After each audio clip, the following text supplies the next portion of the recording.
Love this podcast? Support this show through the Acast supporter feature. It's up to you how much you give, and there's no regular commitment. Just click the link in the show description to support now. Pro wrestling legend LowKi has tried to warn us. The WWE is notorious in human trafficking. I'll say it again. Pro wrestling legend LowKi tried to warn us. They're notorious for hiring people. Then when they get there, we're going to go in another direction. You called him crazy. Well, you signed a paper. Now you're a slave to them. Difficult to work with. If you downplay the safety of your women and the safety of your children, the environment is going to degrade. But now, I think it's time to start calling him what he really is. Fearless truth teller. This all has to be addressed.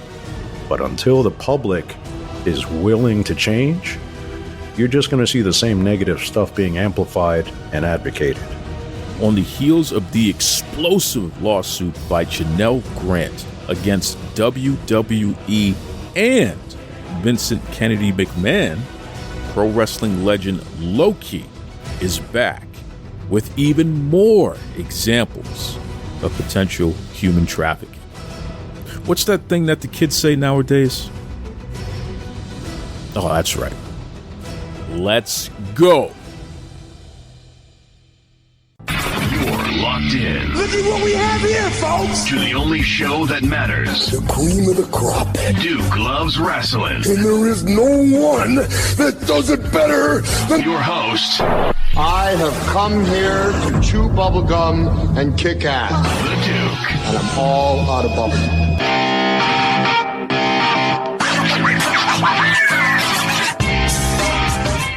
So, brothers and sisters, legitimately, this is, as far as I know, and I've been researching it, and I can't find anyone else.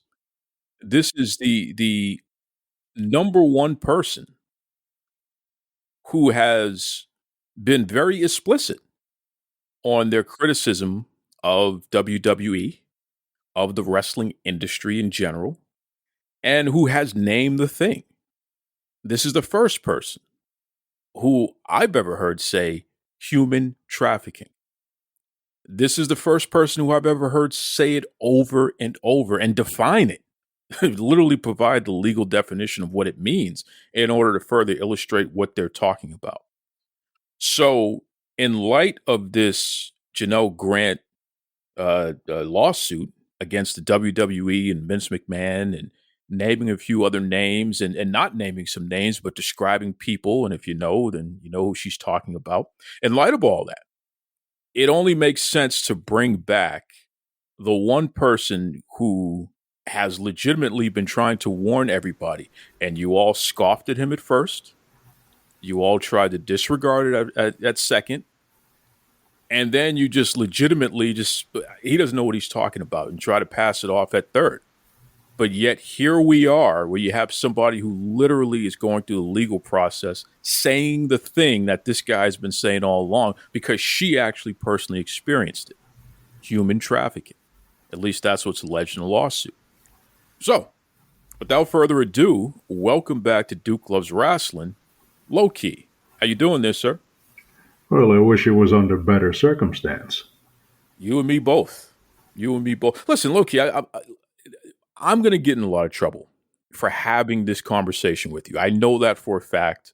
I know that we're going to ruffle a lot of feathers, and I'm willing to take that chance because I truly do feel like there's a lot that you have to say, and you've only scratched the surface the times you've been on this show. So we're going to dig a little deeper than the surface on this episode here. First and foremost, let me back up for a second. You have alleged and you have called out the industry and specifically WWE for human trafficking. So let's refresh everybody's memory. And you know, I played a clip a little earlier there, but I want to get you in real time once again here. What is the definition of human trafficking that you feel applies to what you know about what's happened in the WWE? Just by visibility.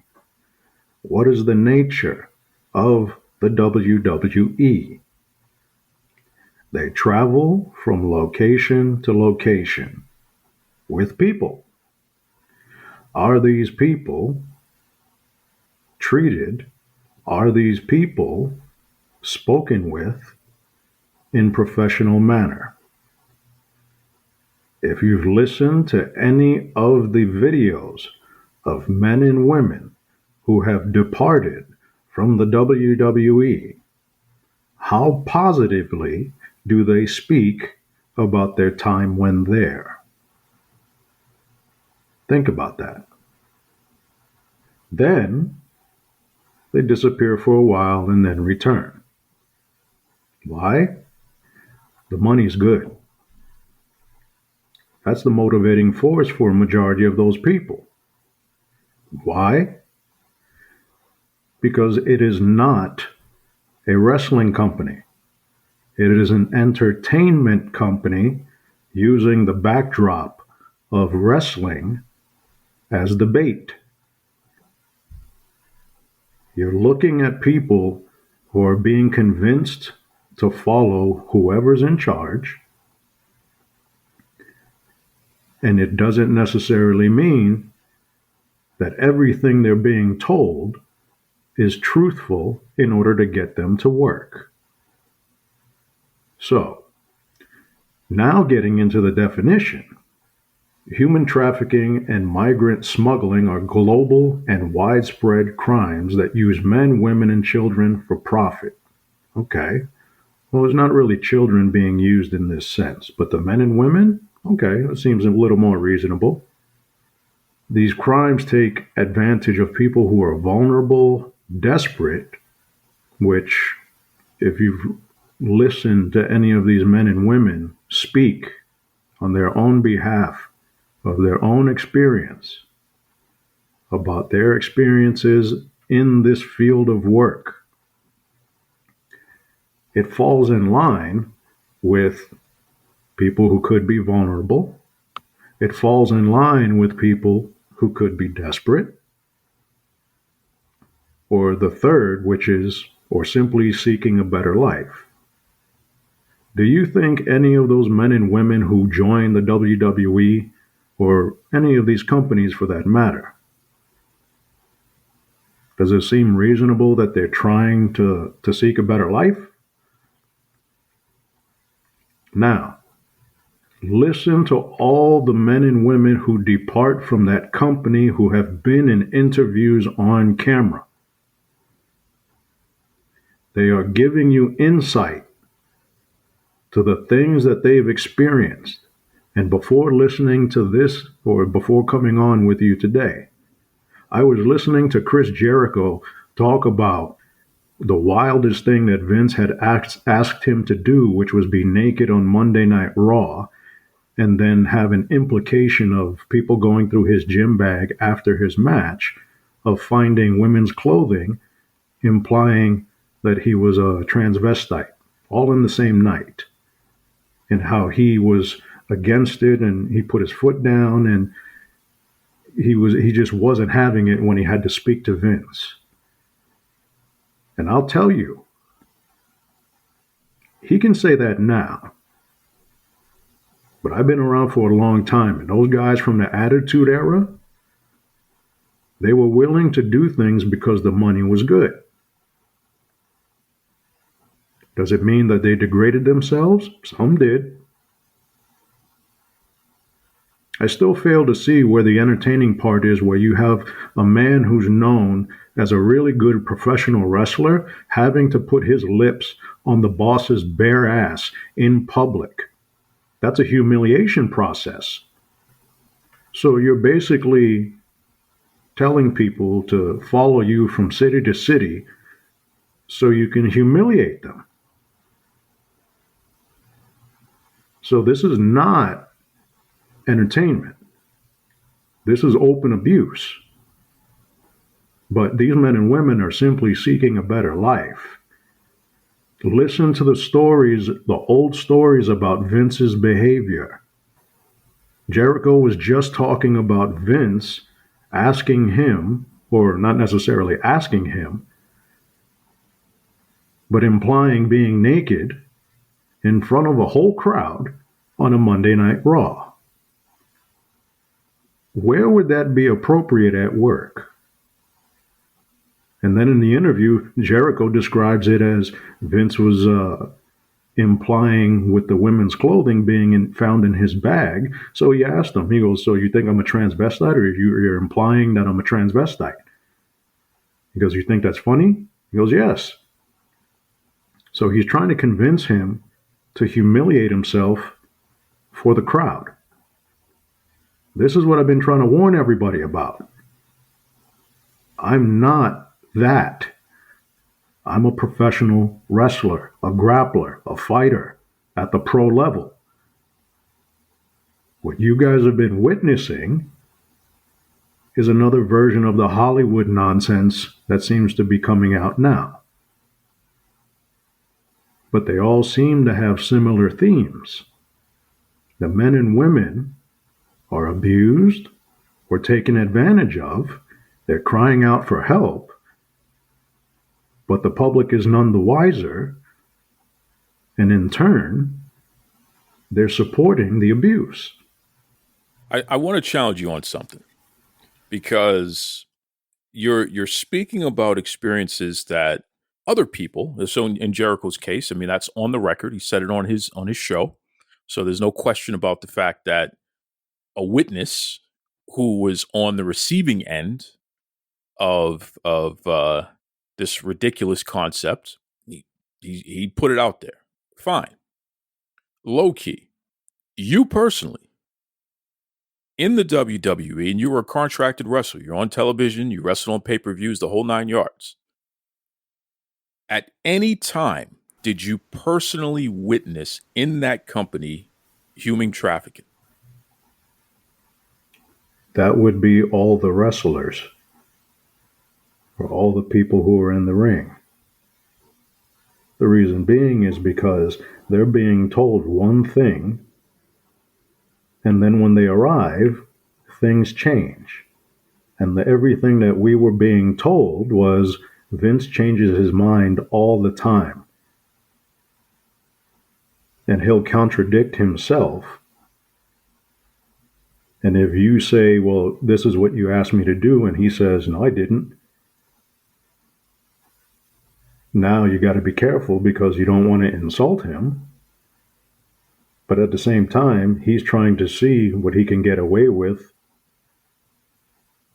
according to him being in charge. Now, when I mentioned a humiliation process, why would any adult male be willing to do some of the degrading things in that company? That's not a normal athletic business application.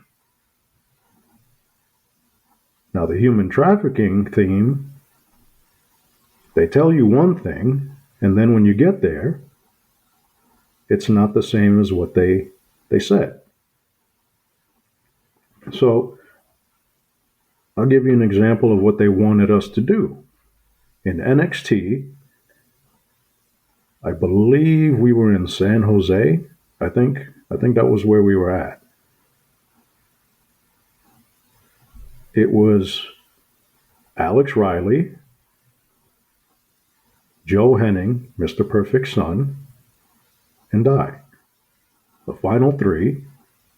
When we arrived, we're thinking the NXT season, the stuff we've been doing for television, is going to be consistent. Okay, so we're going to be in the ring probably doing matches, whether it's against each other or against the higher guys on the roster.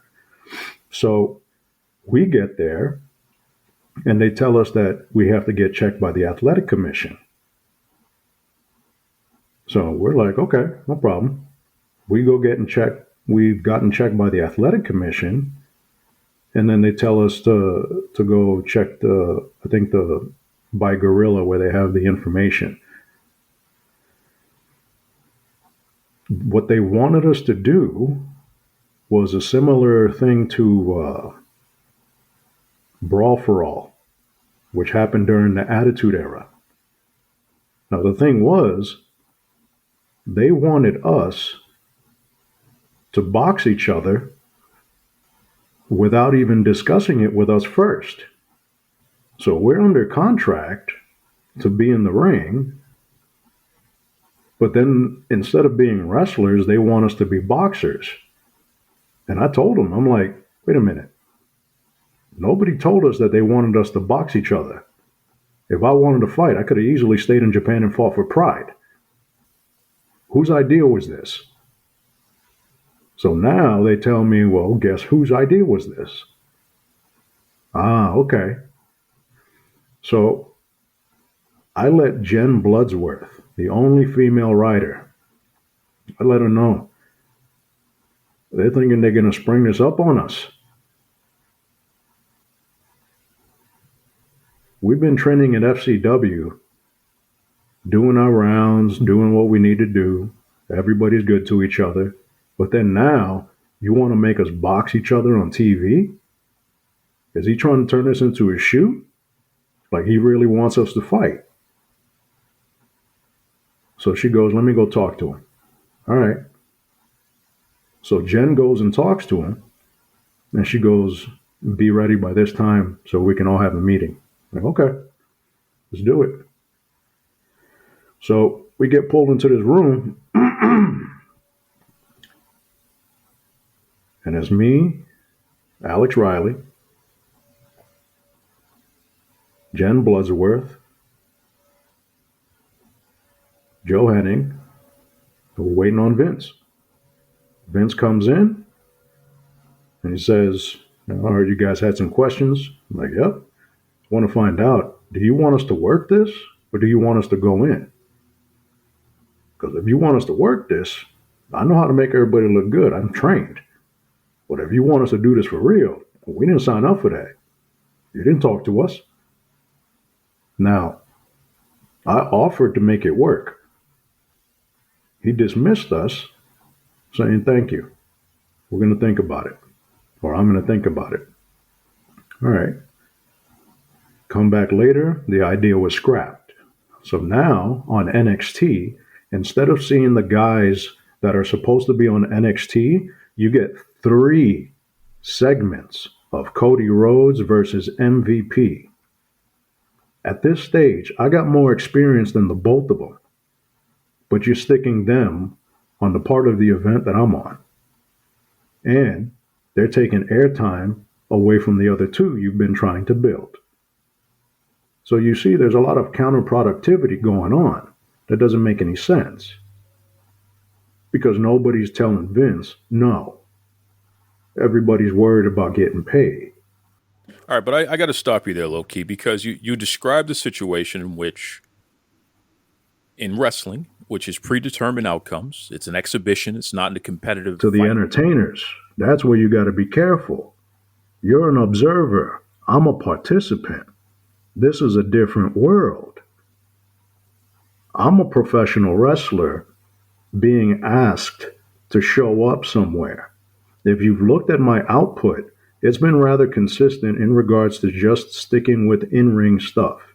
I don't do too much of the outside theatrics. But for them to spring up that we're just going to fight each other, now, when we got dismissed, that wasn't the end of it. When we got dismissed, it took some time, it got scrapped, and they went with Cody and they went with MVP. Find out later the reason why it got scrapped, but we were in the clear. And I got to give it to her. This is the one that I respected the most, Jen Bloodsworth. She told Vince, if you make them fight each other, I'm going to quit. And Vince didn't want to lose her. So he was going to be willing to just sit and try to let us just hurt each other, just for shits and giggles. But how is that human trafficking, LowKi? You weren't forced to do it. But you're missing the point of these are people who are trying to better their lives, and I'm not being paid to box. We're getting checked by the athletic commission as if we're going to box today, which is not what we've been signed for. That's a misleading application of what we've been doing. So you're telling me I'm training an FCW to do this. Then I get to television, and this is confirmed by the FCW coaching staff. What we teach you here can get flipped altogether once you get there because of Vince. So this is a direct line to the boss of him telling us, you're going to come here for this, but then when we arrive, no, you're going to do this. And the thing is, you're mistaking the fact that we're not immigrants from another country, or we're not necessarily destitute like some other people, but we're still being misled and we're still being abused in a manner that is non-professional. But look at the things that are coming out now. Now, I don't have to say anything other than look at the evidence from the men and the women who have left. I've tried not to say anything really bad about the WWE other than anything that was quite obvious, but there are some things that are just from observation without words you can put together. You're taking people from one location to the next. They are not necessarily treated correctly. A lot of the times in the past, because you didn't have the attention, you didn't have cell phones, you didn't have cameras, you didn't have the internet, there was treatment of men and women who would be considered illegal right now that was tolerated and was allowed. From my personal experience, without anybody telling me, I'm literally being told to show up to do one thing and then being told, no, you're doing this instead. And then when you resist, you're being punished in a variety of ways to try to gain compliance. All right, I want you to hold that thought for a second, LowKi. Let me come in for a second on this, because the United States Department of Justice, they define human trafficking as also known as trafficking in persons. It's a crime that involves compelling or coercing a person to provide labor or services or to engage in commercial sex acts. The coercion can be subtle or overt, physical or psychological. Now, when I go down to vulnerabilities, it does talk about, although there is no defining characteristic that all human trafficking victims share, traffickers around the world frequently prey on individuals whose vulnerabilities, including poverty, limited English proficiency, or lack of lawful immigration status. And there's also a lack of stable, safe housing and limited economic and educational opportunities. Trafficking victims are deceived by false promises of love, a good job, or a stable life, and are lured or forced into situations they are made to work under deplorable conditions with little or no pay. Okay, so based on what I just said there and listening to what you just described, you were asked to engage in a real competitive physical fight. And like you said, you walked into the building not expecting that you would have to do something like that. You were coerced, but ultimately you found a way to get it to go away, or rather, Jen Bloodsworth, as you name names here, she put her job on the line in order to convince the office not to force you folks to engage in labor practices that weren't mutually agreed upon beforehand. These are very serious allegations here. Very serious allegations. So this is your first. What I asked you directly: have you ever personally witnessed human trafficking in the WWE, and that's the first thing you brought up. That's a big one. Have there been any other instances that you want to speak on? There's a long-standing history that has allowed it to achieve the level that it has achieved at this point. In order for you to understand that, you must understand the roots of where it came from, the carnival. The carnival is a salesmanship environment because X marks the spot. That's the reason why they called you guys marks, fans. It's a derogatory term because they don't respect you as people. They mark you as like a target to extract.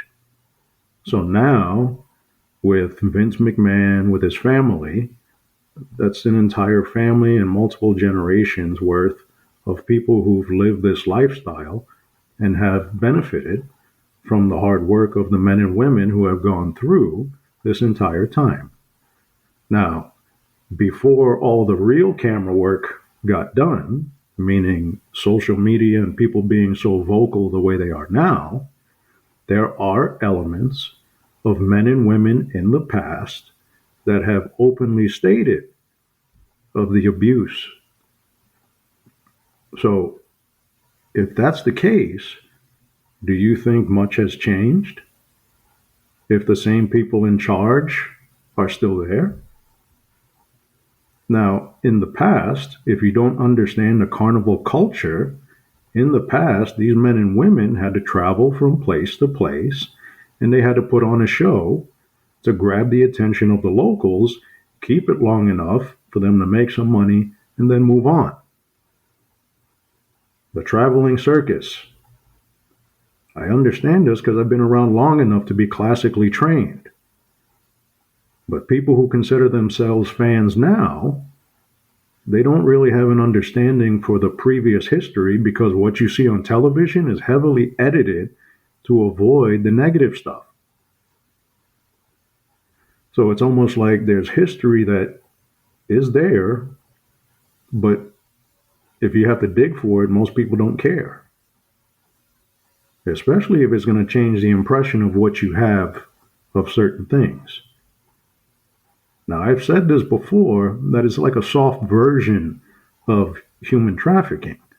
But if you listen to the men and women speak on their own behalf, and you start looking at the definitions of how this is defined, then you start looking at it a little differently. Now, I guess the old saying, when people are being abused, they start crying out for help in a variety of ways. Well, how many suicides did we have in like the mid-2000s? People overdosing on drugs.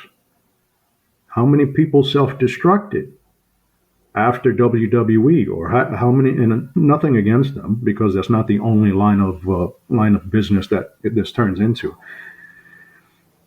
The degradation of the environment, of the individuals in the environment. What do you think that's going to do to them? Especially if you're putting them out on a stage to degrade or to be embarrassed. Then they're trying to build themselves back up outside the ring or away from work, and they're still getting hit with that because that's how they're known. But what people are not seeing is what is leading to these things and what is leading to this wild behavior. Now, was that the most professional environment? Absolutely not. But you do have some stand-up people in there. The sad part is they're being held because of their money, so they're not going to try to fight. I've had people come to me about things that happen that probably shouldn't, but it's because it's the nature of the environment. You have people who will turn on each other inside the company, especially when they feel threatened. So if somebody's going to go talk, they want to try to keep them quiet. Now, a question to ask would be, and I'm not pointing fingers at anybody other than the subject matter, which would be Vince. If Vince got in trouble didn't he get in trouble for the non-disclosure that ended up becoming public? That's a fact. That was the reason why he had to step down from the WWE initially. And Okay, so if that happened at this stage, do you think that's the only non-disclosure agreement that's ever been signed there? I mean, it's improbable. But like, just from just an observer standpoint, and if there's a history of not favorable, uh, not favorable conversation from previous experience of being there by the participants. You see, I'm trying to be careful with the words, not to look like I'm trying to personalize it. I'll say this: there are people who, through the years, have I've had conversations with who have told me a lot of things that they've seen, some who have experienced, and based on that information, I am comfortable in saying that I believe it's improbable that this is the only NDA that existed in that company related to Vince McMahon. Okay. Now, if that's the case, then there should be a concern there. Isolated incident, okay, that can always happen. More than once, they always say absolute power corrupts absolutely. There's nobody there to say no. What do you think is going to happen? Especially if you're the one who changed the game, made the most money, put other businesses out of business, crushed the opposition, took over the global scale. And then now you're able to recruit the public rather than go recruit wrestlers because you make the public come to your performance centers. So, master, he's a master at business, he's a master carny. But they kind of have to be that way in order for you not to see what they don't want you to see.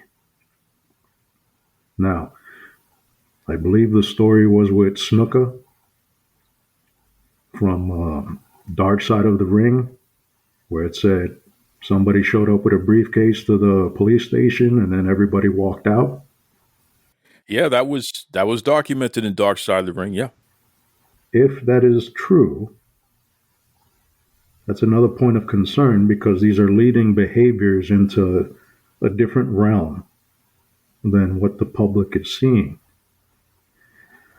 So the men and the women, now this becomes a concern because if that office person was involved to that degree, this is an older man in the later stages of his life after an incredible amount of success for himself and his family.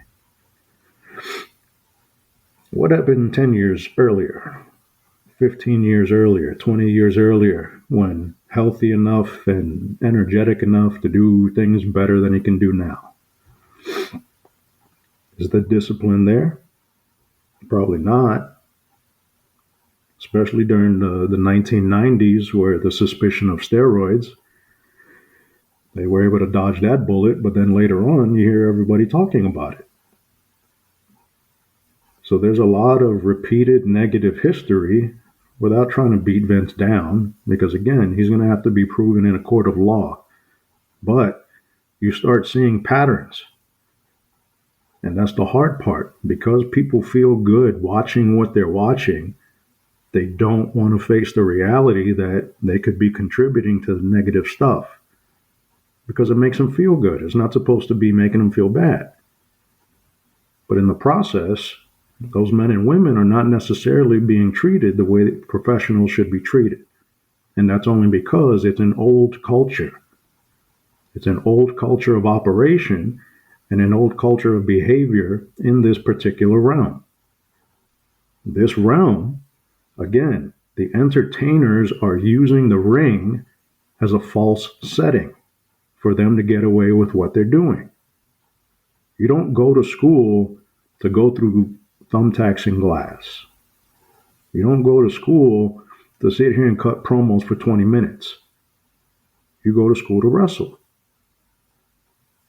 But instead of seeing who's the best of the best, people want to entertain because it's a shortcut. It's less work. But then what you're doing is you're inviting a lesser attitude towards what they're doing. And then, well, if you're going to do that, I can go ahead and do all that all you want. I'm going to do this over here. I'm going to try to find a faster way. Well, then now it's starting to create that type of environment that you got to be careful with, because you don't want your people selling themselves. That's what it turns into. So instead of merit-based, they're thinking on survival, which is that hustler's mentality.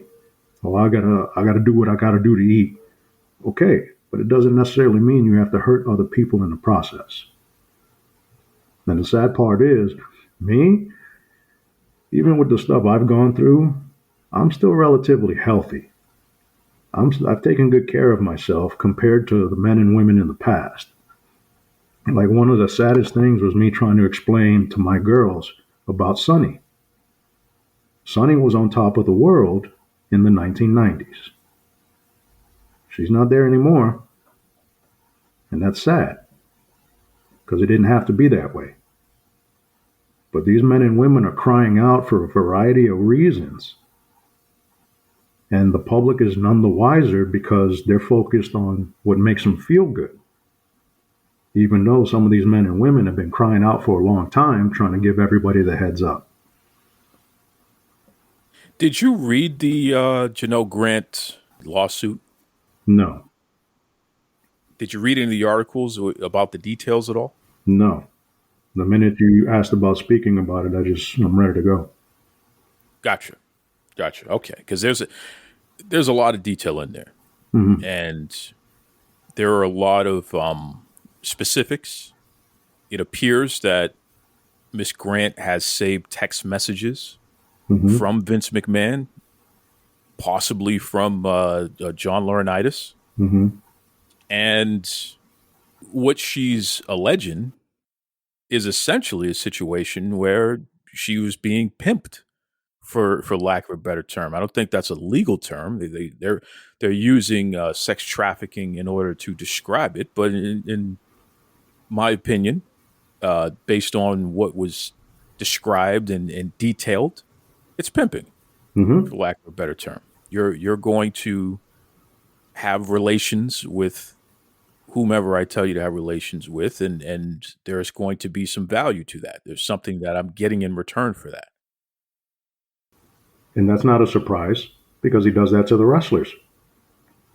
If you ain't going to do it, I'm going to find somebody who will.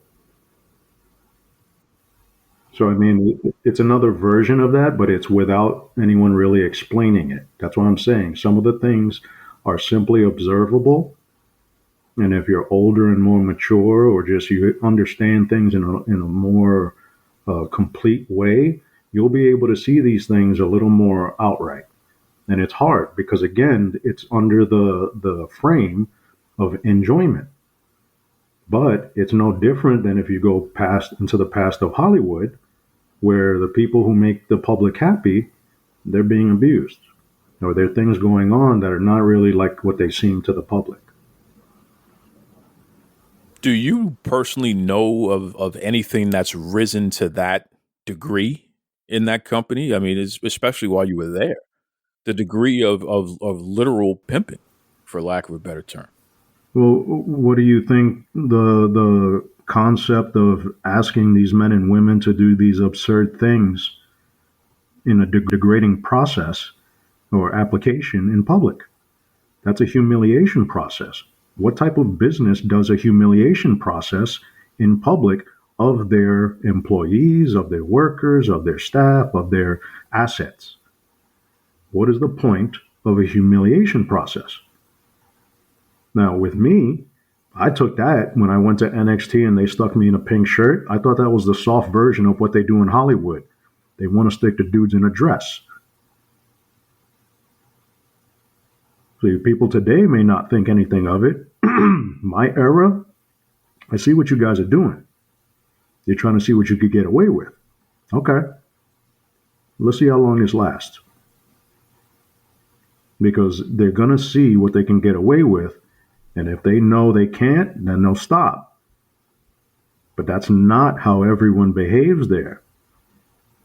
And when you got that money in that sense, in that scale, I should say, That's going to change people's behavior, especially depending on what they need. If these men and women are trying to provide for a better life, have you ever spoken to some of these people? Some of these people come from dirt poor areas. They get a chance to make a couple of $1,000s a night and provide for their families. They're going to try to ride that thing as long as they can, even if that means starting to embarrass themselves, even if that means starting to degrade themselves, even if that means starting to act like a clown and be silly, even though they really want respect. They're doing a humiliation process to a lot of these men and women to see what they can get away with because it makes them more compliant. They're more compliant. They're going to follow orders. They're going to be able to control them. It's different now because you have a different generation of people in that company that didn't grow up in the same manner as the ones before. So they're not going to have the same attachment. But it doesn't change the fact that they may not necessarily be treating the people the correct way, but not necessarily everyone has the ability to say something about that. Because I'm pretty sure, at least from my experience, the way the contracts are structured, they do try to cover their butt from a legal standpoint, from recourse. So you got to understand, these are people, and I try to explain this to my students. The carnies are not dumb. They're clever. Just because somebody that has that southern twang or they sound silly or they don't necessarily sound like they could be intelligent, don't ever think that they're stupid. They need to survive. And they need to survive in a variety of ways if they can't do it on merit. So in entertainment, it's not merit. It's whatever gets the crowd moving. And that's the hard part because it's under the backdrop of a wrestling ring. And unfortunately, what you guys see now is a lower in-ring skill. And that's not fair. But in the sense of the trafficking part, again, it's misleading these people to arrive under the context of one thing and then changing plans on them. Well, now they're already there. Now what? Are they just going to get up and go home and lose the chance to make their money? No. Most of them wouldn't. So now they're in a bind. They're being held by their money. So it's like, this is the adult world, but this is the negative side of what people don't see.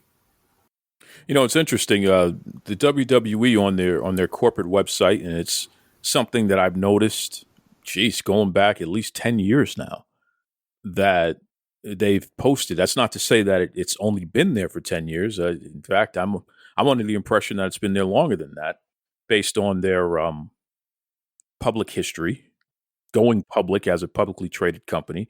But what they have listed is WWE is an equal opportunity affirmative action employer and is subject to federal regulations pertaining to employment. In your experience within the company, both what you've experienced personally and both what you've seen, even what you've heard, do you feel that at that time this statement is true? And the reason why I asked that question is because Miss Grant detailed in her lawsuit that for doing these sex acts, she was given gifts, she was given raises, she was given promotions. And I know, speaking off the record with other people in corporate, especially who were in corporate when she was there, they weren't getting those things. And they were very upset about the fact that the lady who they all knew was fooling around with the boss was getting rewarded. Large bouquets of flowers every other week and $15,000 gift cards to Bloomingdale's and all kinds of things. They weren't getting that, despite the fact that they were actually doing work, something that even she admits she didn't have much work to do. So I'm asking you directly, as somebody who was under contract, who was there, do you feel that they were an equal opportunity employer at that time?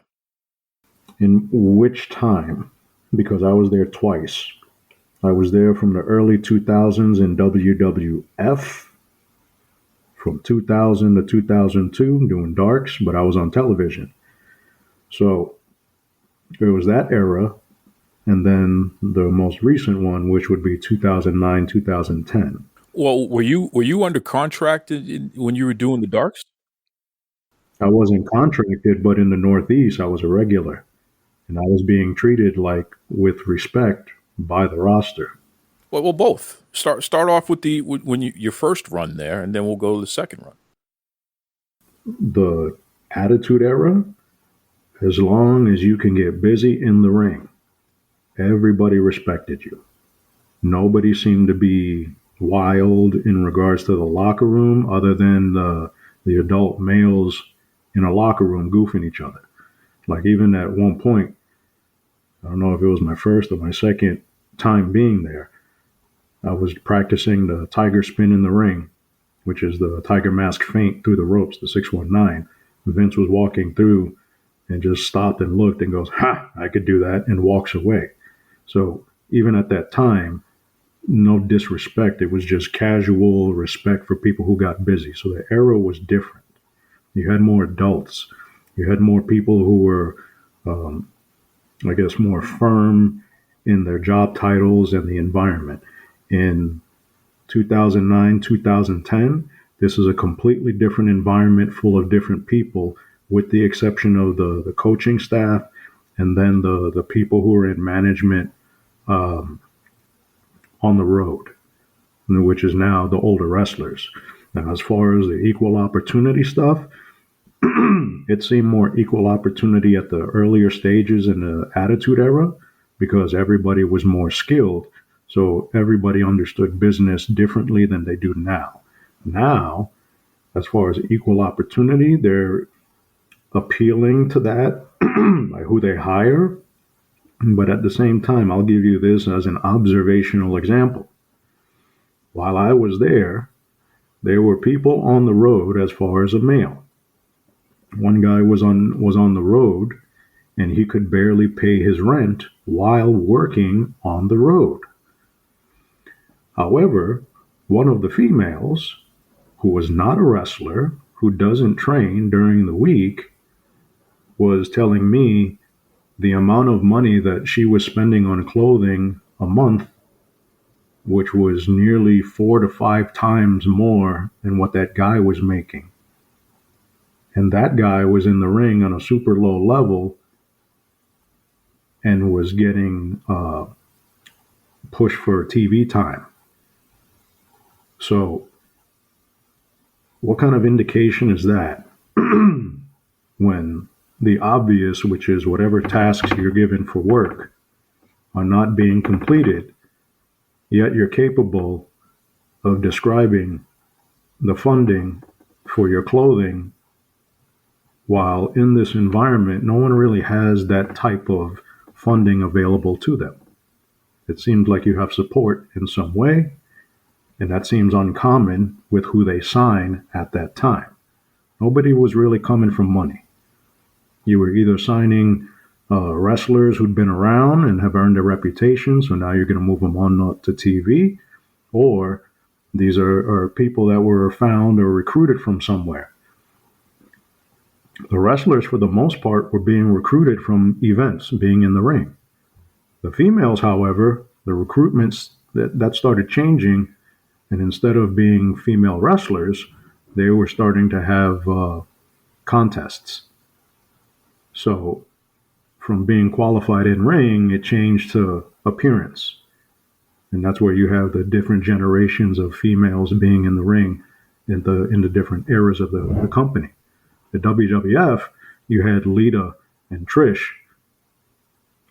They had to work their butts off to earn respect amongst all those people. You fast forward, it's not the same caliber. It's not.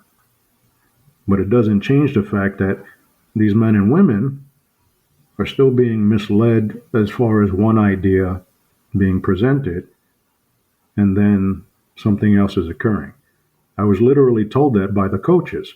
I was given the book, The 48 Laws of Power, and told to read it because this is what I'm going to face while being up on the road. And sure enough, it was. The difference between me and everyone else, I'm not playing any games. So I wasn't going to read the book and try to manage or manipulate my way to the top. I'm too honest for that. So I didn't read the book until after I left. After I left, I could start pinpointing experiences. So when you have people of authority that have no limitation on that, sometimes they get out of hand and it leads to a degradation of the environment because there's nobody saying no. How do we change what clearly is a issue that has been recent? I mean, we're talking as recently as 2022, and Vince McMahon literally just left TKO, which he was the chairman of the board. He was responsible for UFC and WWE, which means he still was in a very powerful position. The other thing a lot of people don't realize is that he still owns stock. He was still one of the top investors in the company, even though he didn't have the majority stock anymore. So that type of power, that type of influence, it remained until literally last Saturday, Sunday when he resigned and divested completely from the company, which means he got a big fat golden parachute on his way out. And again, I want to make sure I'm clear on something here. Everyone's innocent until proven guilty. There is a lawsuit that has been filed in the United States District Court, Connecticut region. So that is also a civil. It's not a criminal matter. It's a civil matter.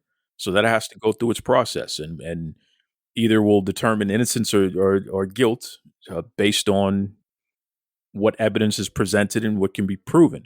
But if what has been charged is actually true in any way, shape, or form, this has been going on since a couple of days ago. Even the spirit of it. What has to happen in order to clean that up and change that type of culture in that company? Expose them, all of them. There's a negative history that I've been warning everybody about. There's two histories here. The sport in ring, where you're looking at the actual skill of the men and the women in the ring. That's what everybody wants. They want that type of respect as being high-level athletes, fighters. They want to be the Olympians. However, when you're willing to engage the entertainment, it's no longer merit-based. So now you're going for people who need to work on shock value. They're trying to spike your emotion. They're trying to lead you on a journey. The roller coaster ride of emotion, because it's a show. So if they're not qualified for their jobs, they're going to do other things. And when they do that, a lot of the times it's not as skillful as just strictly merit. So you're dealing with a lesser performance, a lesser quality, but then that's being advocated because the people are being controlled by their money. They're being coerced in a variety of ways. And all they're trying to do is make that money for them and their family. And again, a lot of them are coming dirt poor. So before people want to start jumping on indie wrestlers and saying all this shit about them, like Randy Orton in 2017, running his mouth about making $5 million while the guys on the roster were indie wrestlers. Yeah, asshole, a lot of these guys didn't have their dad get them a job. And then you're going to talk about money as if that's just going to sit there in your bank account forever. Like, you're just inviting yourself to get somebody stealing that shit because you're drawing attention to it. That's just irresponsible behavior, but that comes with the territory of just looking down upon people. When you create that type of environment, what do you think it's going to breed? And I got nothing against Randy. But you get out of hand like that, somebody got to say something. And when everyone's worried about their money, because they think if they say something to Randy and Randy goes and complains to Vince, they're gone. Look at what happened to Kennedy. So it's an environment where people are walking on eggshells because they're trying to get to that level where, hey, they can try to get to a Randy Orton. But they can't because they got to be real careful because of the way that the culture of that place is. It's not a culture based off of merit. It never has been. The only way it came up to that was during the Attitude Era because you had the baddest dudes in there together. Everybody's trying to mimic that, but they don't understand how long of a process that was to take to get to. Then when you have highly developed people from multiple sources coming together, that's when you get the magic. But people are disregarding the negative stuff because it's being masked by the enjoyable stuff. And that's the hard part. People don't want to dwell on the negative because they like this. They want to have fun with this. It looks like the people in the ring are having fun. They want to have fun too. But it's a very similar story to the Hollywood style. The men and women who are on stage in front of the public, they may look happy, they may look like they're doing a great job, and they're invested in what they're doing, but there's things going on that you guys don't see, and in a variety of ways they try to cry out, but it gets drowned out, it gets disregarded, and I've been around long enough to have the people that I've respected and I've traveled with, they've killed themselves. So, having a long-standing understanding for the history of this type of environment, you got to understand there's two histories. The entertainment side is one history. The sports side, more so like the Japanese style and the earlier Mexican style, that was all athleticism, competition.